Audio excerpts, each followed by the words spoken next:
What is carbon footprint? A carbon footprint is the total amount of greenhouse gases that are generated by our action.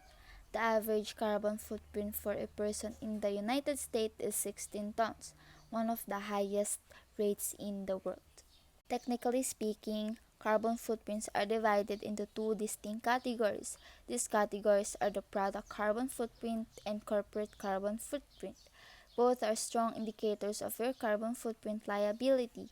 Therefore, it is essential to know how they can be calculated. Carbon emissions affect the planet significantly, as they are the greenhouse gases with the highest level of emission in the atmosphere. This, of course, causes global warming and ultimately climate change. This warming causes extreme weather events like tropical storm, wildfire, severe drought, and heat waves. Carbon footprint example. Driving to the grocery store burns a certain amount of fuel, and fossil fuels are the primary source of the greenhouse gases. But that grocery store is powered by electricity and its employees probably drove to the work, so the store has its own carbon footprint. Is carbon footprint good or bad? Carbon dioxide emissions into the atmosphere and the emissions of other GHGs are often associated with the burning fossil fuels like natural gases, crude oil, and coal. While this is harmful to the environment, carbon offsets can be purchased in an attempt to make up for those harmful effects. Is carbon footprint important? The carbon footprint is also an important component of the ecological footprint since it is one of competing demand for biologically productive space. Carbon emissions from burning fossil fuel accumulate in the atmosphere if there is not enough biocapacity dedicated to absorb these emissions. Carbon footprint reduction. Individuals and corporations can take a number of steps to reduce their carbon footprint and thus contribute to global climate mitigation. They can purchase carbon offsets to compensate for a part of all of their carbon footprint. If they purchased enough to offset their carbon footprint, they become effectively carbon neutral. The major contributors to carbon footprints are consumption, waste, transportation, and household energy. Food is a major contributor to carbon footprint, and meat in particular is an issue. Livestock is responsible for a significant amount of greenhouse gases emissions, and beef is one of the biggest contributors. The carbon footprint is currently 60+% of the humanity's overall ecological footprint and its most rapidly growing component. Humanity's carbon footprint has increased 11-fold since 1961. Reducing humanity's carbon footprint is the most essential step we can take to end overshoot and live within the means of our planet. How is it measured? It's all measured in CO2e, which stands for carbon dioxide equivalent, and it is a standard unit for measuring carbon footprints. It is essentially takes any quantity or type of greenhouse gas and expresses into amount of CO2. What causes the biggest carbon footprint?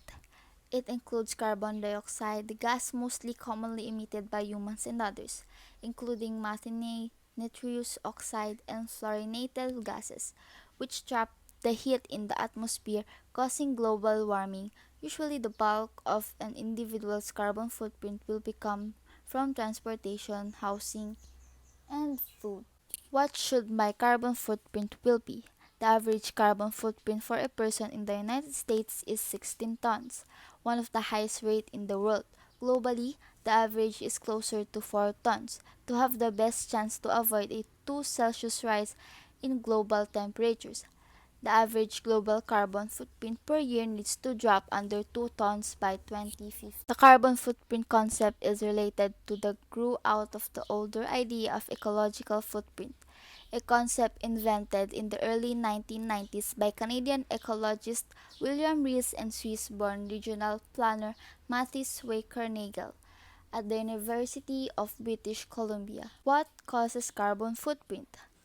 It is every action that releases carbons. Those are the harmful gases such as CO2, which releases burning fossils like oil and gas. Just by driving your car, the only carbon you release came from the engine, but no carbons are emitted just to get the fuel into the tank. Everything you own has its own carbon footprint. Read a book, printing and distributing those uses energy. Brush, even brushing your teeth and other that uses energy. Your Netflix habit has a carbon footprint, but not a big one. The findings are encouraging to the researchers and good news for streamers such as Netflix, which help fund to work because they show the carbon footprint of the streaming is smaller than some estimates in the past showed. Trees, plants, and soil could help cities cut their carbon footprint. When used smartly, cities and nations around the globe are shooting for carbon neutrality, with some experts already talking about the need to ultimately reach carbon negativity. What can we do to reduce our carbon footprint? These are the 5 ways to reduce the carbon footprint. First is learn the 5 R's. Bike more, drive less, conserve water and protect your waterways, eat seasonally, locally, and more plants.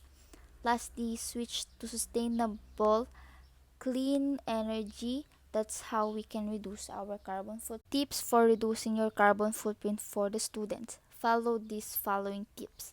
Switch to a laptop, avoid disposable, reduce dairy and meat intake, purchase sparingly, turn your lights off when you leave a room, invest in your reusable grocery bags, and be responsible in your surroundings. Lastly, I just gathered this information just now that the creator of Ethereum, the second largest cryptocurrency in the world, says that its carbon footprint is of increasing concern, and he hopes that efforts to cut it by 99% are just 6 to 9 months away despite year of a delay.